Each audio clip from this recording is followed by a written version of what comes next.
All right, it's Orange Bloods Live. It is the recruiting hour. I'm Chad Hastings. Jeff Ketchum experiencing a little bit of technical difficulties right now. So we've called on Jason Sukamel early on in the show. Hopefully we'll be able to get to full power here very, very quickly. Oh, and there it is. I think we might be there. Mr. Ketchum, are you hearing me? I'm seeing you. I am. I think for now I have the internet issues worked out. Beautiful. All right. Sounds good. Well, you go right ahead then. Jason's already jumped in, so you have the con. Let's hit it. Well, Jason, it's not quite exactly the way we planned it out, but the way we thought we would start things out today was really just talking about the two commitments, segueing into the junior day. We can probably do that together, starting with Lance Jackson committing yesterday. It's a big one from my perspective. I think I like him more than the national guys. I think that he's a player whose stock on the recruiting scene will go up once people realize, and we've got the film here from Huddle. Once people realize what kind of athlete we're talking about in a 6'5", 230-pound frame, the versatility he brings to the play right here. You talk about athleticism. Watch this. Catch it in traffic, and then look at him move, man. That dude, that's a great play. The craziest thing about the film, guys, is you have to remind yourself every play where he is, because it's not like he's in the same spot. So there's a lot of different things they show you here. It's like Sark's favorite word, versatility, through these highlights. And on that one, they didn't even spotlight him ahead of time. So this one, they did. I remember watching all these yesterday. But the thing is, with his size, profile, and recruiting profile, you add those two things together, and historically guys with his skill set and recruiting profile, they just pan out at a huge rate. There are some positions where the best of the best oftentimes fail at really high numbers. The wide receiver position is historically one of the most volatile of them all. Linebacker, exactly the same. Tight end and defensive lineman, not so much, especially defensive ends. I'm just a big fan. I think he's a guy where we spend a lot of time talking about how long it will take for guys to come in and make an immediate impact. I don't want to put too much pressure on this guy, but I think he's a guy, by year 2, he's got a chance to be playing a lot for the Longhorns. I like him on both sides of the ball. It sounds like, and you talked to him yesterday, that PK is the guy that's recruiting him. It sounds like PK's maybe the biggest reason why he's committed. So he's going to start out on the defensive side of the ball, but I think he could be a guy that could play at the next level and beyond on both sides of the ball. 100% agree. I mean, listen, Texas had a guy like that just finished up his UT career, right? Jatavion Sanders. Everybody in high school thought he should be a defensive end. He kind of goes against what everybody wants and sticks at tight end, and it worked out for him. I think Lance Jackson could be a Jatavion Sanders type talent as a tight end, but I think is going to be a defensive player, barring a complete change of direction here. Like you said, he spent the whole junior day with Pete Kwiatkowski. He's really developed a good relationship with Kwiatkowski, with PK, and he is fully intent on playing on the defensive side of the ball. Talking about, it's funny, Catch, we're kind of on the same page. I'm literally writing, as I'm kind of getting ready to do the show here, I'm writing my 3-2-1 column that I'll either post tonight or tomorrow morning. And I'm writing the same thing. I'm saying, how excited should fans be about Lance Jackson and Racine Guillory, the other commitment that we'll talk about in a minute? Like, where do you have him on your LSR, Catch? I'm Lance Jackson. I'm sorry. I had Lance at 12, but he wasn't. Okay. He was a little bit like his brother as a sophomore in that he was a lot leaner, a lot lankier, whereas he really adds some size to his frame. His brother Landon is one of the best defensive ends in the SEC last year. Yeah, 6.5 sacks. He transfers from LSU to Arkansas. It didn't really work out with Landon at LSU, but he goes to Arkansas. He had 3.5 sacks in the Alabama game a year ago. So that was on the road at Alabama, 3.5 sacks in that game. I think Landon is a little twitchier and maybe he's a little more explosive in a smaller frame, but I think Lance is the more physically impressive prospect. I think he's got a lot of room on his frame still to fill out, and he brings maybe not quite the explosiveness that I think his older brother is most known for. But I mean, I'm equally impressed with both of these guys as prospects. I think he's a tremendous baseball player too, and I love those dual sport guys. I mean, just good eye-hand coordination, obviously good base power. Deep ball hitter, so really good player. But it's funny, like I looked at the rankings, and I said I'm writing about this, Catch. Like I'm looking at the national rankings in the state of Texas. I think ESPN has them 16th. Okay, that's the highest. Rivals 24th, 24/7 has them 20. On3 25th. This is in the state. You've got them higher than that. You know who has them ranked the highest out of any website I've seen? And I only know this because I was talking to Jason Howell today. Texags actually has them ranked higher than anybody else. That'll change. We know. Where do they have them ranked? I think they have them 11, I believe. Okay, one spot higher than me. And but now they'll probably drop him in the 20s. But Jason Howell and I were talking, and we're like, Howell's like, hey, dude, I think you can make a case for him being a top 5 player in the state in terms of upside. And I 100, dude, I said, Howell, you're reading my mind. I 100% agree. If he reaches his maximum potential, I think Lance Jackson could be a top 5 type player in the state. I think he's that good. I think he's a super blue chip prospect. The ranking I have on him now is from pre-junior season. It's coming out of his sophomore season. I'm literally in the middle of revising those rankings. It's funny. I'm working on the final touches of 2024. Like Rivals, they released their final 5-star rankings today. We can get into that. The Longhorns have a new 5-star, but they lost a 5-star, and fans can't quite decide whether or not they should be outraged or happy that another guy has achieved 5-star status.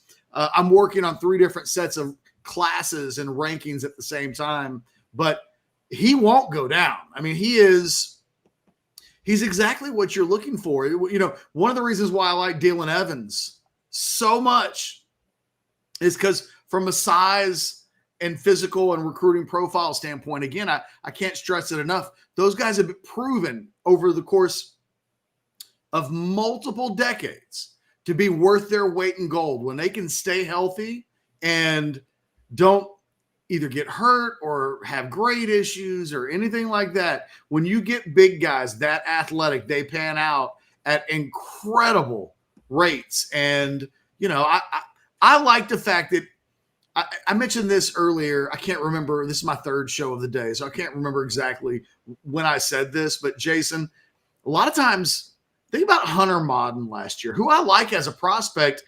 I don't even know if he has a school right now. He doesn't. He's committed to. No. Sometimes some of these early commitments, they take flyers on guys. This isn't a guy they've taken a flyer on. And quite frankly, the Texas staff, they don't like babysitting a lot. They really like to pursue and recruit more than they like to hold on to and retain.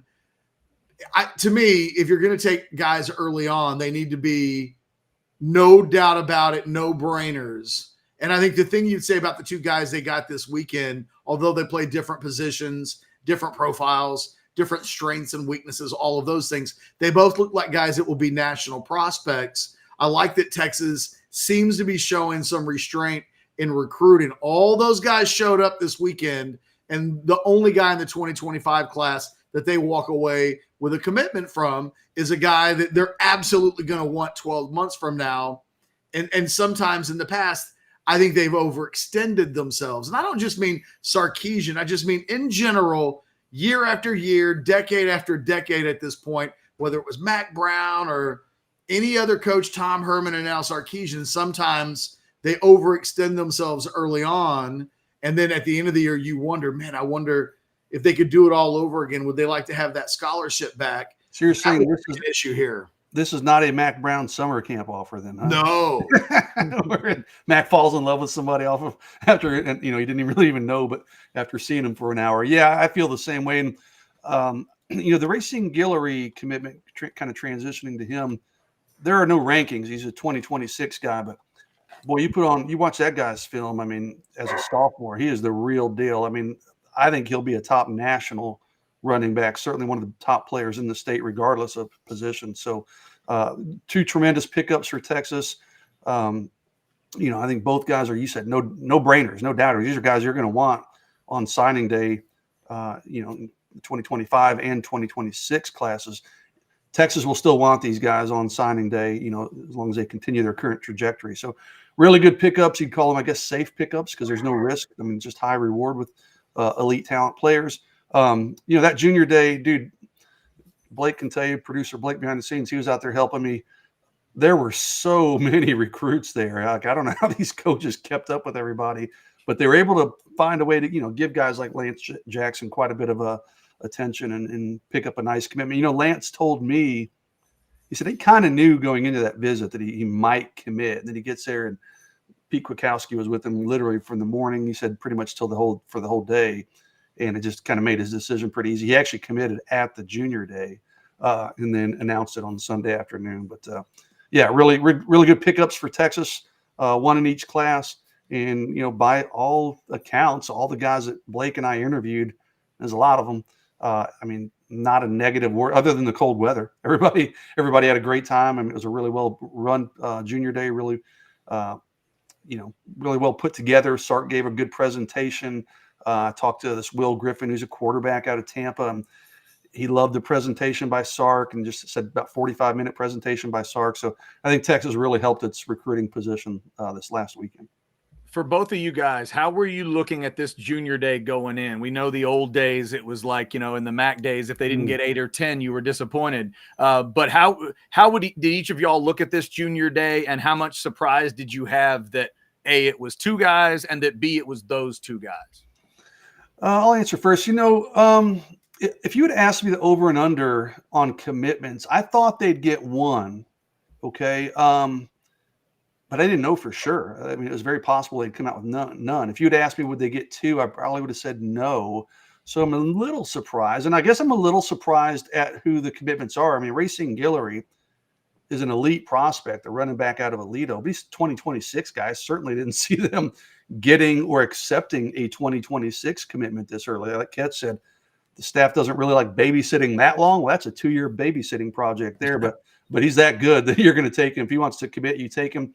Lance Jackson wasn't a huge surprise in hindsight. He's been to Texas a bunch. He really likes Texas a lot. Every time I talk to him, and he and I've stayed in pretty close contact, he's really communicative. Is that a word? I think I just make up a word. I don't know. But is it good? Yeah, you're good. I think you're fine. Good enough for this show, right? Yeah. We'll make it work. But yeah, Lance is, he's always spoken very highly of Texas, of the Texas staff. So I was a little surprised maybe he jumped on the things so early and just kind of shut things down. But I think Texas was always in a really good spot for him. Catch. I think Jason echoes one of my first thoughts, which is I didn't know that they were going to get, Lance. First of all, he's very highly coveted, and on the national side, yes, but he's a guy that A&M and Arkansas and LSU and all of the regional powerhouses have really, there are a lot of guys that visited this weekend that over the next couple of weeks are going to hit those schools and will hit other schools. So I kind of thought he would be the same. When I heard early Sunday morning, when we had talked, one of our guys in our Slack channel say it on Saturday that they had heard about Lance Jackson. Which is funny to jump. And I texted him. This was sad. Like, I'm out in the parking lot, right, interviewing players. And I'm like, hey, dude, I'm hearing you committed. And Lance is like, no. And I'm like, okay. But then we kept hearing. So then I called him Sunday. I'm like, Lance, what's up, dude? He goes, all right, yeah, I'm going to announce at 2:15. So I said, okay. So that was a bit surprising, just that it was him. There are other guys that we probably could have picked if you'd said there's absolutely going to be one that announces by the time that you guys do a show on Monday. I think we would have had our guesses. I think the Washington kid, the big offensive lineman, there'd been some scuttlebutt, and so much so that Jason had flat out asked him, like, hey, any chance you'll commit at the junior day? And he said no, and he didn't. From a 30,000 feet up kind of discussion, Chad, I think And I wrote about this. I can't remember if it was last year or the year before, but it's about putting notches on the belt with these kids. That where it used to be the junior day was the end all be all. Now you want to get these kids on camp when they're young. You'd like a lot of these guys would have been on a junior day or a sophomore day a year ago. This isn't the first time that they would have showed up. You want them coming to your games and your camps and your events, and you want to have a pool party. And by the time each of these guys in the 2025 class or even in the 2026 class, by the time they make their decisions, if you're Texas, you kind of want to have them on campus a half dozen times or so. That is the surest way to end up with a kid. So it's funny. One of the things I want to do, maybe even for the War Room on Thursday night, is go back through all these guys and find out how many times they visited Texas, to find out, where they are on their journey to trying to get here like a half dozen times. That seems to be a little bit of a sweet spot. So it's about a notch on the belt with every single one of these guys. And then some of these guys you full on expect, like for instance, Kobe Sellers was at Texas. Duh. He does a lot. He's been a guy that's come to Texas a few times. And so you expect that. So it's like, oh, I know that's notch number 3 or 4 or 5 on his belt. But then you get a guy like Keoti Armstrong who shows up, and he really hadn't been super keen on Texas. And not that he wasn't looking at Texas, but Texas seems to have been trailing other schools by closing in with Ty Anthony Smith in last year's recruiting class. It gives them an in at that high school that they haven't had before when you think about Jasper.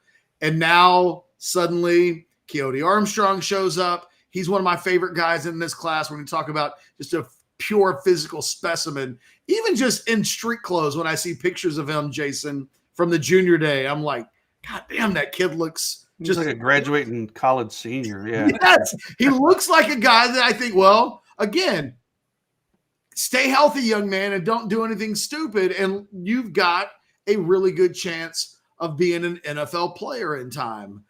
So on one hand, I'm counting notches, Chad. And on the other hand, I'm asking myself, who hasn't showed up before or routinely been at these events where on Friday or on Saturday it was their first or second time on campus? And there were a few guys like that. More people than not have been there multiple times.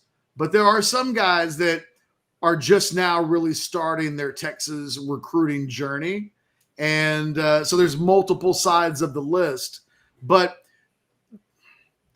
the days of us defining, one of the questions, I'll just ask it now, Jason. Can you even give a grade? If someone were to say, give me your grade, was it an A? Was it a B? What was it? I don't know how you put grades on events like this anymore, because you won't really know until the summer when the commitments start going down. Then we'll be able to look back and go, God, they got commitments from 10 guys that were at that initial junior day. I guess it was a roaring success. If we get to July and 2 of these guys are committed and everywhere else, they've gone everywhere but Texas, we'll look at it and go, I guess that junior day didn't matter a whole lot. It's just different. And I wonder, Jason, can you give it a grade? Yeah, they got a little bit of good fortune too, Catch. They took most of the kids to the first half of the basketball game, and it was a really good environment at the game, and obviously a close game at the half. And it's every kid I talked to, I said, "Oh, did you see how it ended?"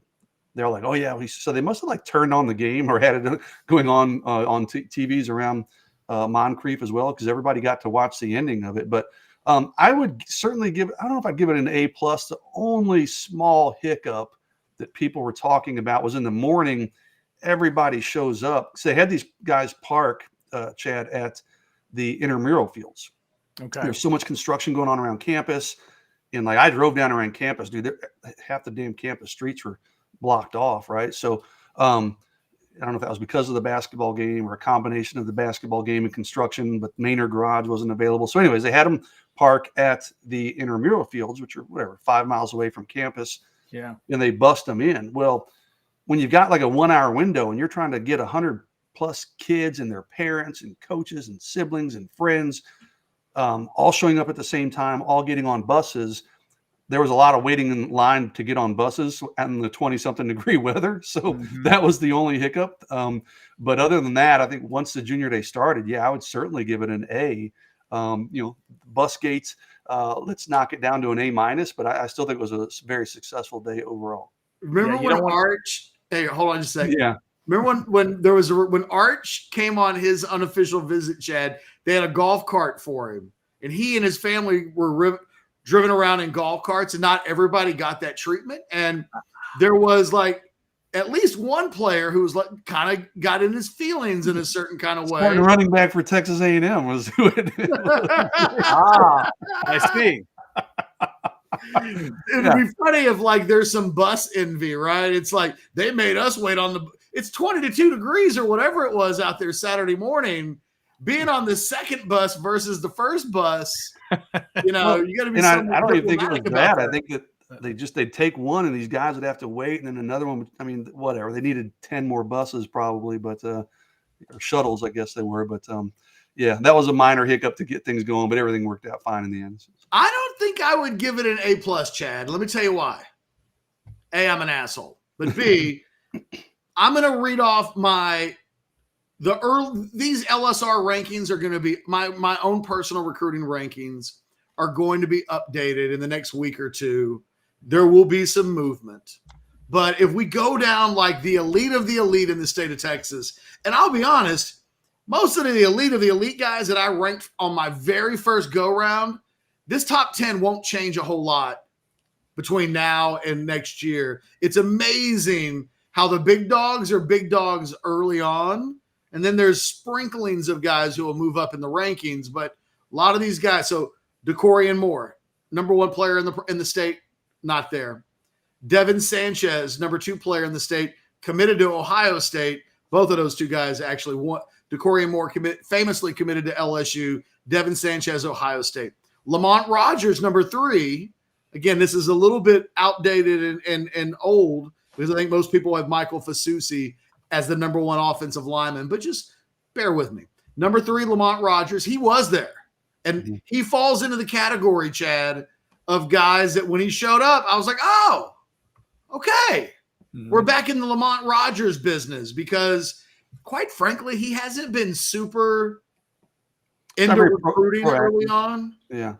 Some of these guys have been to places 10 times. He's not one of those guys. He's kind of, I don't know, he's been somewhat aloof to the recruiting game. So him showing up, I was like, okay, Lamont, we're back in the Lamont business. Andrew Marsh is a guy that's been to Texas a million times. He's number 4, but he wasn't there. Michael Fasusi's number 5. Tennessee. What's that? I think Marsh went to Tennessee, maybe. Fasusi was at Missouri. Missouri. Yeah. Number 6, Michael Riles, the Port Arthur Memorial kid. Told me he was coming, but I never saw him. I don't know if he ever showed up or not. Number 7, and I would have this guy way higher than number 7 now. Jonah Williams out of Galveston Ball was a maybe, but then didn't make it. He ended up going to California and playing 7-on-7 ball. So didn't make it at all. No. I've got Malcolm Simpson from Galveston Ball at 8. Complicated recruit right there, but he hasn't been doing many visits anywhere, and I wonder what's going to happen with him, even if he is a freak of an athlete. Dejon Petaway from Katy, DJ Sanders from Belleville, Khalid Lockett. All these are guys that I'm having ranked near the top 10 in the state. Not many of them showed up. Now you hit the second 10, and you've got Lance Jackson, Landon Rake, Chad Wolford, Kobe Sellers, Keandre Johnson. There were guys. It wasn't like they didn't have a lot of guys come in, but Keandre didn't make it. He had car trouble. That's right. But, those others all did. So they had a good in-state list. But they also had the number 1 running back in the country out of California come in. No doubt. Right? They had one of the top 50 players in the country, a quarterback out of Florida in the 2026 I said class. I'm an asshole. I'm a tough grader. Well, I give him an A-. I didn't give him an A+ either. but the thing is, Chad, those guys can come in like next week and then come in the week after, and they can. Some of these guys maybe you'd want in. Look, when they bring in if Jonah Williams is going to show up at some point this year, and to me, if you're Texas, you need that to be a game-changing visit. You need to roll out the red carpet. You need to spend the entire afternoon with that kid and give him the Arch Manning treatment. I think there are guys on this list on a day like Saturday that you'd want to be able to give them more time than maybe you're able to on some of these junior days where they do have so many guys that are there that sometimes there are guys that will sneak through the cracks. I always think of Andrew Luck when I think about guys that take junior day visits that don't get the amount of time that they wanted. And Andrew Luck infamously showed up for a Texas junior day, walked away without an offer. And I did the interview. I don't even remember, but I interviewed Andrew Luck. Maybe it was Sukuma. I can't remember. I want to say, I think my name's on the that recruiting update in the database. And he was like, oh no, like I saw Mac Brown from a distance. He waved at me. And it was like, it's like, did he hit it? Retrospect, the audible? That whole Andrew Luck thing, you might have played that differently and given that guy a little bit more attention. I do wonder how many of these guys got the full Steve Sarkisian treatment in his office. Not a lot. Yeah, 30 minutes of talking with Sark. It's hard to do that on days like this.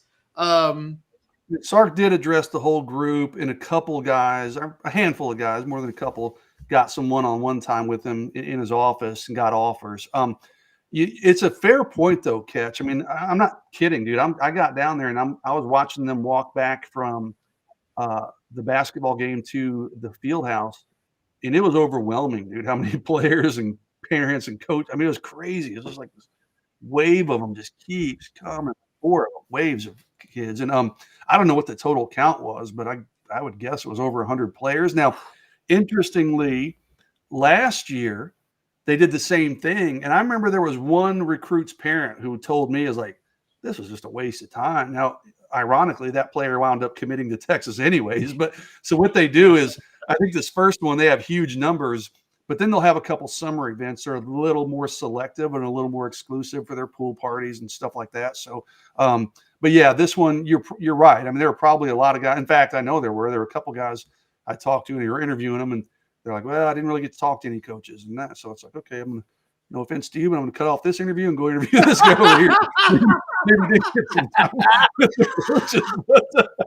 But you give them like one more courtesy question. You're like, okay, what's up next for you? And then like, okay, have a good drive home. Got to run because Scotty Armstrong just got off the bus over there. But there is some of that. I mean, when you have this many players come in, there is a risk of not making these guys feel loved enough. But they're able to remedy that usually with summer visits or maybe even spring practice visits and things like that. All right, Jason, you know how my mind can work sometimes. And when a chatter mentions that there's a Slim Reaper out there, I've got to ask. Says, sorry, I'm late, but as Sukamel talked about the Slim Reaper, that dude needs to be a take based on name alone. I know Kevin Durant didn't like this nickname, but oh, did he not? I didn't know that. Do we know if the Slim Reaper, first off, I'm assuming you know who this chatter's talking about. It's the he's a wide receiver at Lancaster. I thought. Hold on, Jason. Oh, you don't know it. You've just done it. Oh no, wait. I'm thinking of Emmanuel Chose. It's the quarterback at DeSoto, right? Well, no, I'm stopping you because Chad almost.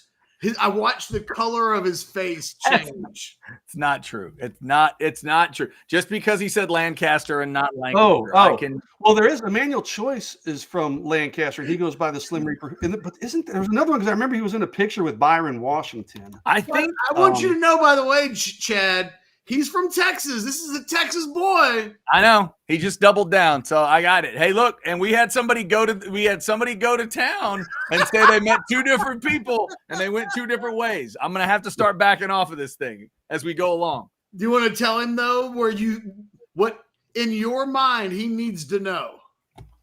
I've never met anyone from there that didn't say Lancaster. That's just me. But that's I didn't know what y'all were even But going Jeff with there. Okay. Jeff Ketchum's been saying Lancaster ever since the day I met him, and he will not. What? He's never ever believed me one day. Yeah, I think if you're from there, you probably do say Lancaster, but no, it's like, hey, every state, every track meet I'm at, listen, because Lancaster always dominates those, and they say Lancaster on the. Is that right? Okay, fair enough. There you go. See, there's another one on the other side. The PA guy.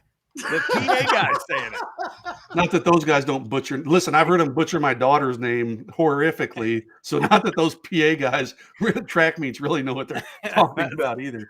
That is fair. Yeah. So I was trying to find in a different chat exactly if you're too broke, if you're out there, clarify who you're talking about. No, I think he's right because it's a quarterback. But a couple guys use that nickname, but there is a quarterback because he had a picture with Byron Washington, and it's the disparity. Byron Washington's about 370 pounds, so the disparity in size of these two guys was pretty funny. So. Okay, it is Nichols. Yeah. Quarterback from Waco, 6'4", 175. So yeah, there he is. Yeah, yep. He's one he had a camera crew following him around and everything. So yeah. So did he really? Yeah, that's not terribly uncommon. A couple guys did, but yeah. That is awesome. That's awesome. And as long as we're into such things, any Booby Feaster updates for the people? Booby was there. We didn't. Some of these guys, we didn't see him. He never showed up in the parking lot because I would recognize Booby Feaster. And Booby's a guy I can usually get on the phone. I need to hit him up. There's about 20. Blake and I probably did, I don't know, 35 interviews, but there's still a lot of guys we need to follow up with. Mm-hmm. It's almost when 20 of them get off a bus at the same time, you got to be pick and choose who you talk to. So I didn't talk to Booby, but I mean, he's been to campus a few times now. And like Ketch said, you kind of keep track of that. That matters. The more visits, probably the better chances. And he's still got a long way to go in his recruitment.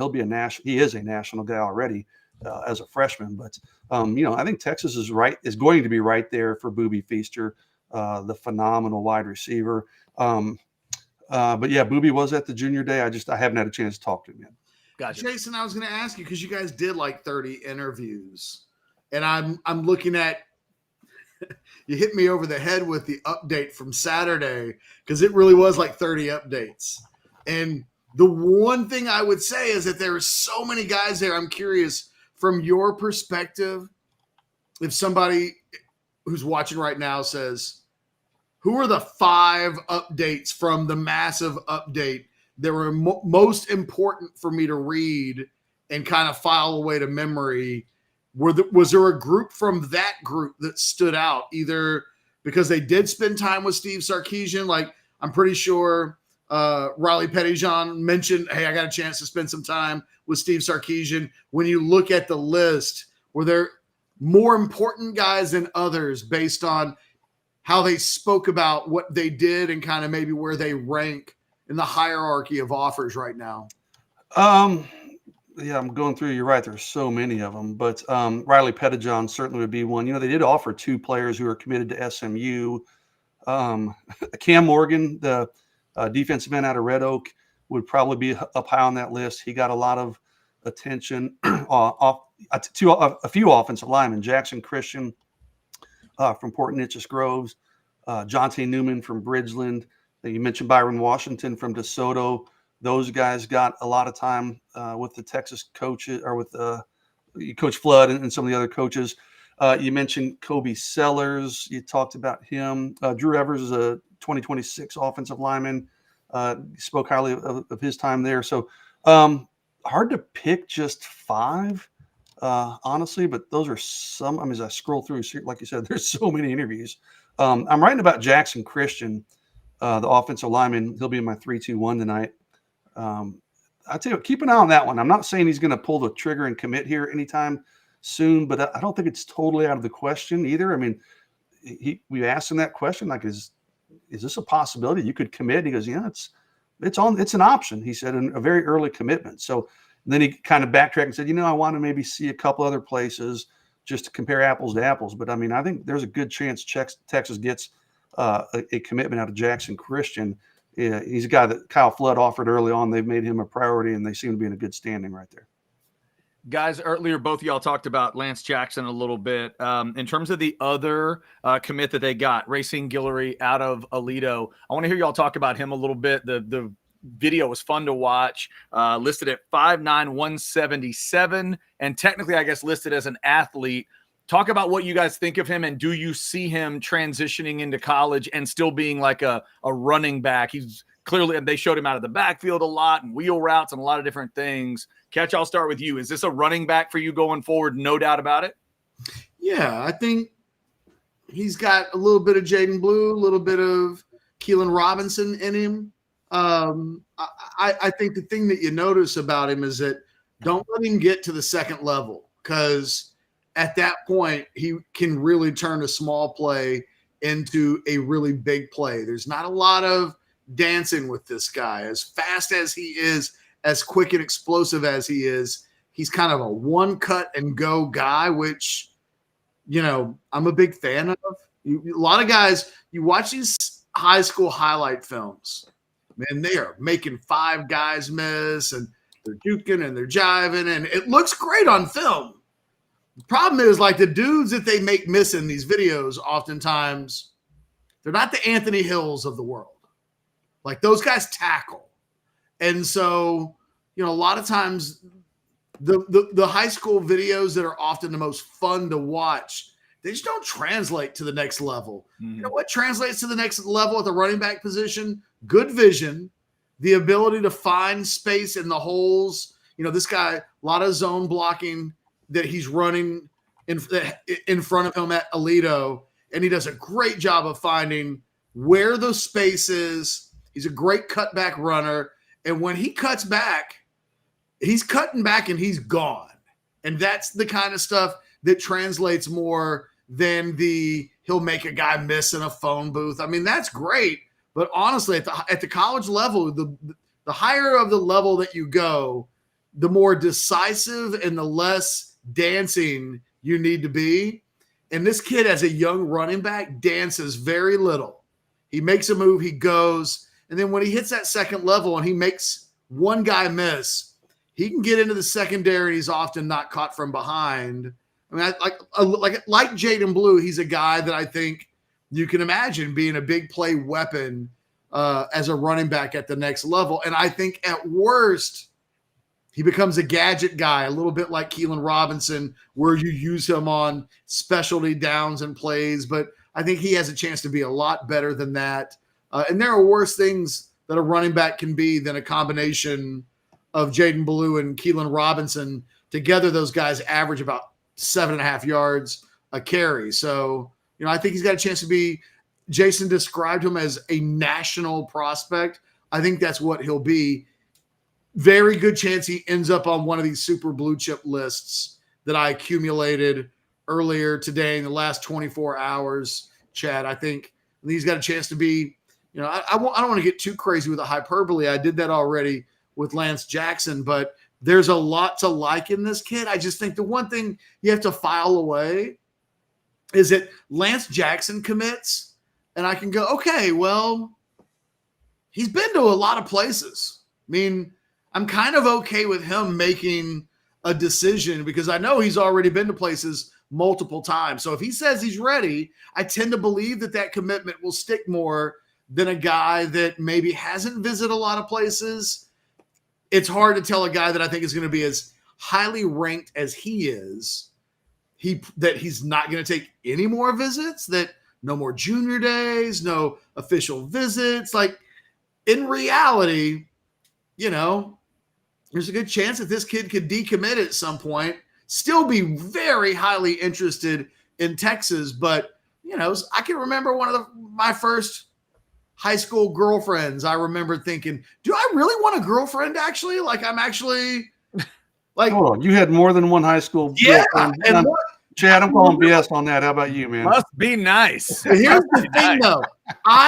There was a girl, my first actually, and I know way too detailed, but I can remember I went from like, man, I don't have any girlfriends, to suddenly like started having girls interested in stuff like that, and I found a great one, and there was a part of me that was just like, I kind of like the whole courting process and talking to multiple girls. I totally screwed it up and then ended up having none again. And it goes that way sometimes. But you do that in recruiting. Guys do that. They tell themselves, I want a girlfriend. And then they keep being recruited and keep having things whispered in their ears. You've seen it with KJ Lacey, right? He committed to Texas super early, and that dude every weekend is popping up on different campuses. So he's a perfect I haven't talked to Racine Guillory yet. I'm hoping to change that tonight because I want to feature him in my column. But we've been missing each other, or I've been missing him, I guess. But I don't even remember what the original question was. But I just love his talent, dude. I mean, like you said, his speed. I like the Jaden Blue comparison. I mean, when he can get the corner, and when he gets behind you, you're not going to catch him. Dude, Rushford as a sophomore, and Alito makes it pretty easy, right? I don't want to say pretty easy, but they're a really powerhouse program. But 1,230 something yards, almost 9 yards a carry. He catches the ball pretty well. I love his speed. I love his vision. I got a text from a friend of mine today who said a certain former Texas running back said, hey, who watches Guillory closely, said that dude is going to be Texas's next Bijan Robinson. I mean, he's thought of that highly from people in the Alito circles. So, he's a sophomore, dude. We got a lot of development left, right? He's got 2.5 years of, well, I don't know if he'll graduate early or not, but, a couple years of high school football left to play. But, he's 177, 180 pounds, 5'9", 5'10". He's kind of like Jaden Blue, a little more compact. He's not a 6'1" kind of stretch runner. It's not CJ Baxter. No, he's not exactly. He's not CJ Baxter. He's a little bit more compact, but really, I mean, the film is fun to watch. Chad, you mentioned it. He pops off on that film pretty impressively, and his speed. I don't know what his track times are. I want to ask him that if he's running track and if he's going to run this spring. But his speed. Some guys, their speed does or maybe does not translate as well to the football field. His speed certainly translates to the football field. Hey, real quick, we got a super chat, and it feels like the most important thing in the room right now. RC says for $4.99 at the Boston Children's Hospital while my daughter has surgery around her heart. The show is the only thing keeping me distracted, plus not having a panic attack. My man, hang in there. That hits the soul for all of us. So know that we're with you there in spirit. Glad we can be a distraction. And the thing I guess I would tell you, man, those doctors are awesome. Like, I'm amazed at how talented doctors are, especially when it comes to kids. Take a deep breath, trust the doctors, and we'll be here for you in any capacity that we can be today and moving forward. Just let us know. That's emotional stuff, RC. Thank you for that super chat, and the folks in the chat were giving RC some love there as well. Thank you for sharing that with us, and glad to be able to distract a little bit from that. That's what sports can do for a lot of people, and we're glad we can do that for you. Junior Day was we've been talking about from the weekend, and these two commits for Texas. Jason, in terms of I don't know if timeline, I guess in a way it's a timeline type of question, but now that we've gotten through this, do you think we're going to see, we were just talking about maybe paring things down a little bit on certain visits. Maybe it won't be 30 or 40 or, like you're saying, 100 guys coming in. What does the next couple of weeks look like for people that are really wanting to follow this kind of stuff? What's sort of next, whether it's class of 25 guys or 26, what do you start looking at this point? Well, it's a good question. Like, I'm gonna pick it up because my microphone's sitting on it, but I literally printed up, I'll do it. Try not to make too much. I do this every year, Chad. I print up a calendar and I go through and write all my events every weekend, and it's starting to fill up already. So, for Texas, I tell you, actually A&M has another junior day. I think it's like February 3rd. Texas, they may have a couple guys straggle in, but they don't have any other big events, between now and February 3rd that I've heard of. And then we get into a February dead period, but then there's Under Armour camps and Rivals camps and 7-on-7 and all kinds of different things. But then this weekend, we need to talk about real quickly, Ryan Williams, the 5-star 2024 receiver who reclassified to the 2024 class. He'll be in Austin this weekend on his official visit. He did take an Alabama visit last week. I was actually DMing with somebody right before I came on the show, and Alabama feels like they're right back in it. Okay. Now, he was a former Alabama commitment. He decommitted when Saban left. At the time, people thought Alabama was done. Okay. They didn't think Alabama would be a factor. They thought it'd be Texas or Auburn. Alabama, coming out of this visit last weekend, I'm told they threw everything they could at him, and they feel they're right there along with Texas.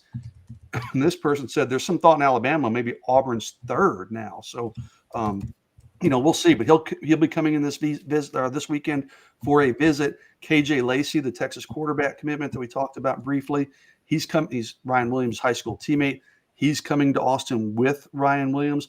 They were both at Alabama last weekend. Technically, Lacey has not been offered by the new Alabama staff, but that's something to obviously watch.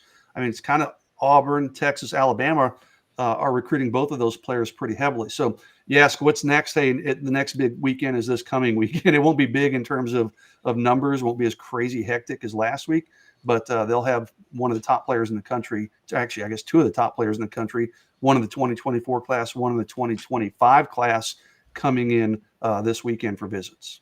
Guys, when is the next junior day, Jason? They don't have one for Texas. Not one scheduled on the books at this point. No, because that February 3rd, and then they go into the rest of February is a dead period. So, back in the day, it used to be. Yeah, February used to be Mac would always have 2 junior days in February, but February now, the very first weekend of February is open, and then the rest of the month is a dead period. And frankly, I'm looking forward to it. I bet you are. We got a split super chat for you guys here. $5 from Money B. Catch, who's the most important 24 recruit to get on campus this spring? I mean, all of them, multiple times. I mean, I can't stress it enough.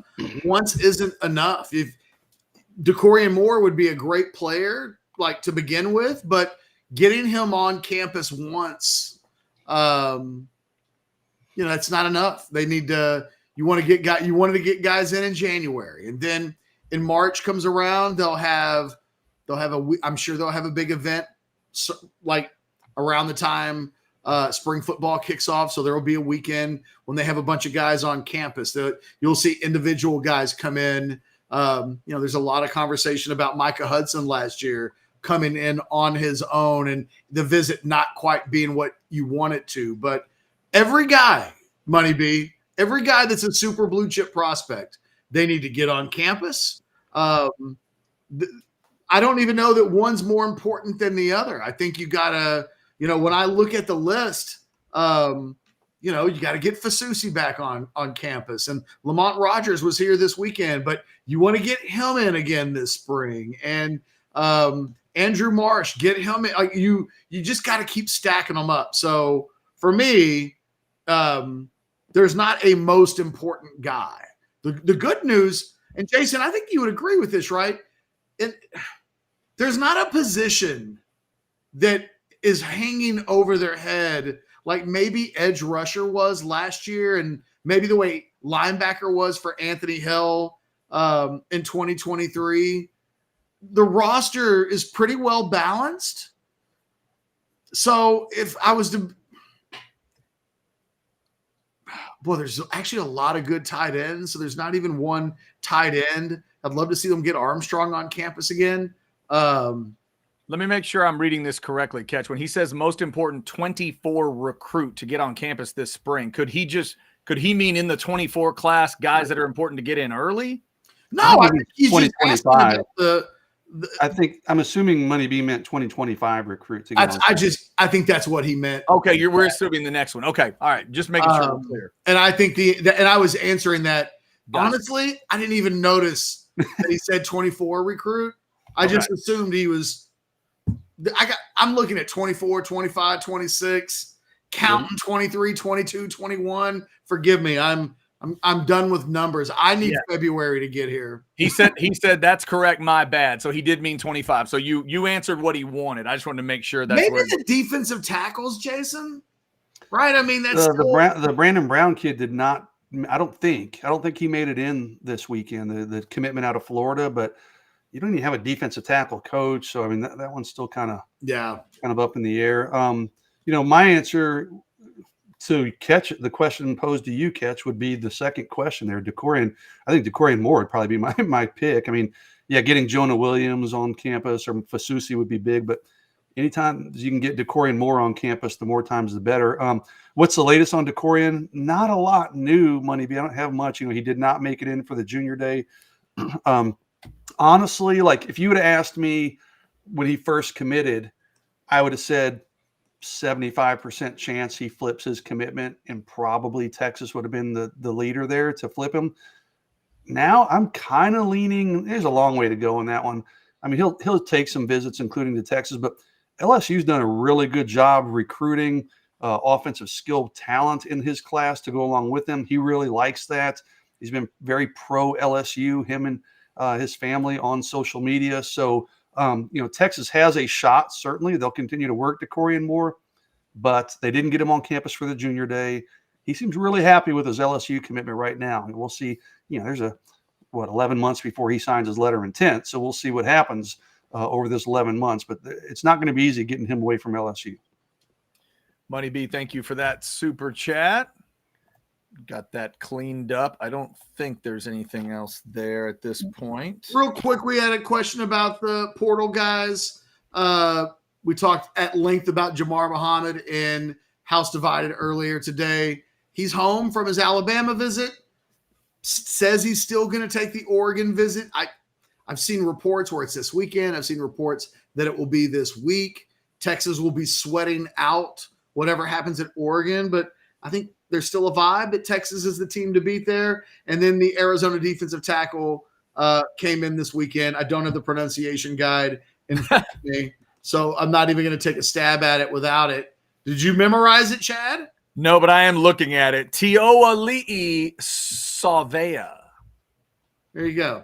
It is. Chad will be our designated pronunciation I've got it. guy for I that literally guy. pulled it up to where I can click and stare at it. Jason told me last night, Chad, he goes, I had literally just looked in the pronunciation guide. No wonder you had that answer so quickly. All right, Yes! go ahead and tell the story. Now it makes sense. Yeah. He goes, I'm getting ready to call this Arizona guy, and I don't even know how to pronounce his name. He's like, how do I? This was on Slack, and immediately Catch sent me the pronunciation guy. I was like, damn, that was fast. He was checking it out too. Because I was thinking I'm going to have to say that name tomorrow, and surely the Arizona media guide will have that. Look, I think we're on commitment watch with him. I don't even know who the number 2 is at this point. He's followed Johnny Nansen once before from UCLA to Arizona. I think it's expected that it will happen again. Just a matter of time, in my opinion. And because we're almost 24 hours away from when that visit, I think, wrapped up. I mean, the story's written. It's just a matter of I mentioned this on House Divided. He teased us last night with a couple of tweets with the hook 'em emoji, and people. He did. That's the only time I've got him to respond to me. I've called him, I've texted him, no response. But when I said, "Hey, dude, is that a commitment tweet?" Immediately, no. But I haven't been able to get any other words out of him. So, Lance Jackson, though, told Jason the same thing. Well, that's true. Yeah. And then copped to it a little bit later on. So let's just wait and see how that unfolds. I think they're going to get the defensive tackle. I think they'll get at least one more defensive lineman, defensive tackle in this transfer portal class.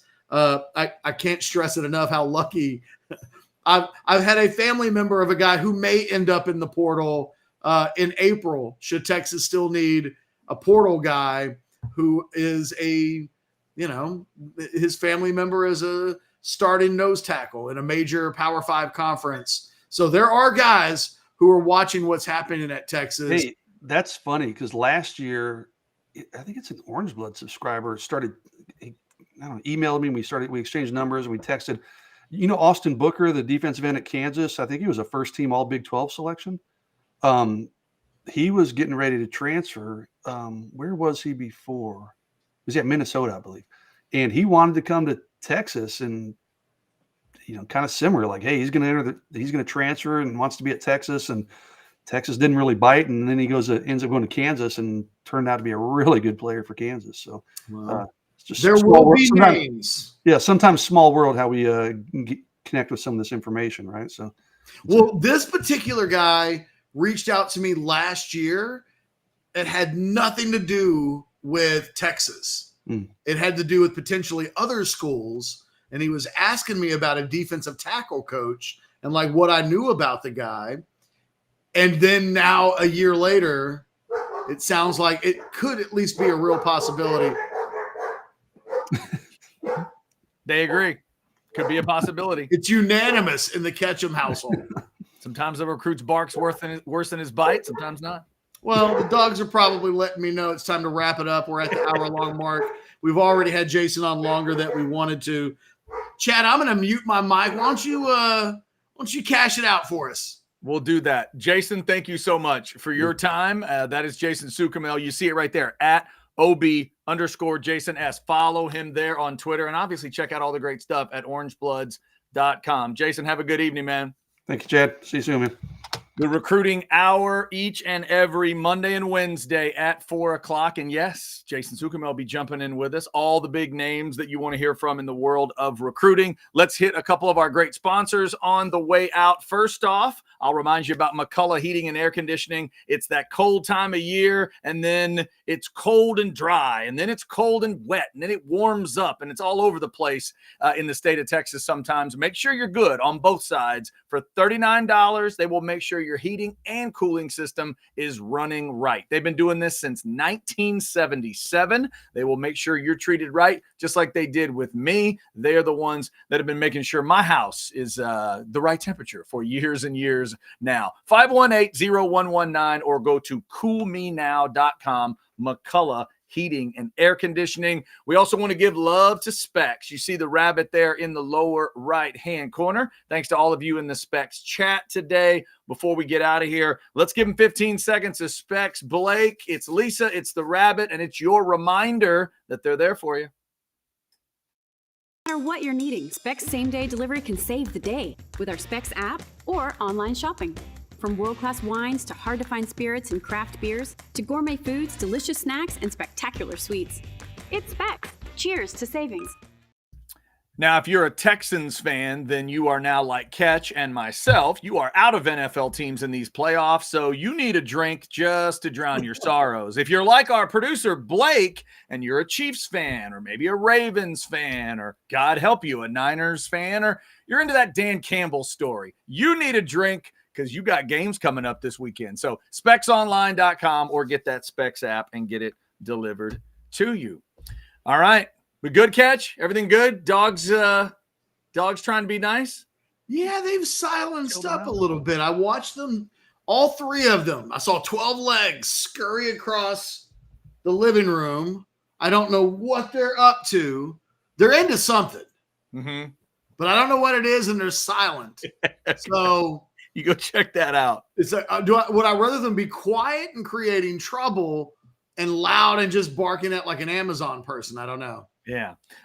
Reminder tonight at 9, you got the Outsiders show. We'll be talking about what happened in the NFL, also talking Texas football from the weekend, Junior Day, and the 2 commitments and all that. Here's the new schedule in case you have not gotten it memorized yet.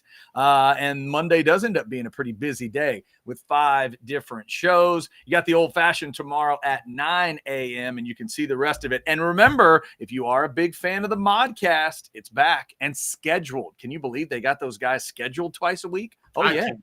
Tuesday, Catch can't, and he's one of them. Tuesdays, 4 o'clock. Tuesdays and Thursdays at 4. Catch, how's that Modcast going now that you guys are scheduled? Is that good, or are y'all so used to flying by the seat of your pants, you're trying to get used to it?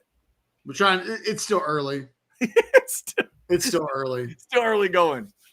It's hard to it's like a wild horse, right? It's like the wild colt. The thing is, Alex, when we go in the mornings, no matter how many times we record on the same date at the same time, like for certain shows, if it's in the morning, Alex will forget.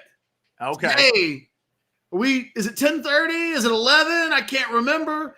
The thing is, he's used to doing shows at 4 o'clock. So him remembering the Modcast start times real easy. That's good. We've got him Monday, Wednesdays, and Fridays doing football with friends. And on days you're doing the crap bag, he's doing the Modcast. So I think we're good there. There you go. Got a good groove going. Just get in the groove yourself. Like, subscribe, get those notifications for Orange Bloods Live, and you won't have to memorize the schedule. They'll send you the notification when those shows are about to crank up. We appreciate everybody in the chat. We appreciate Blake, the super producer, for his great work. Thanks to Jason Sukamel for jumping in. Until 4 o'clock on Wednesday for your next recruiting hour, he's Jeff Ketchum, and I'm Chad Hastings, and this is Orange Bloods Live. See you.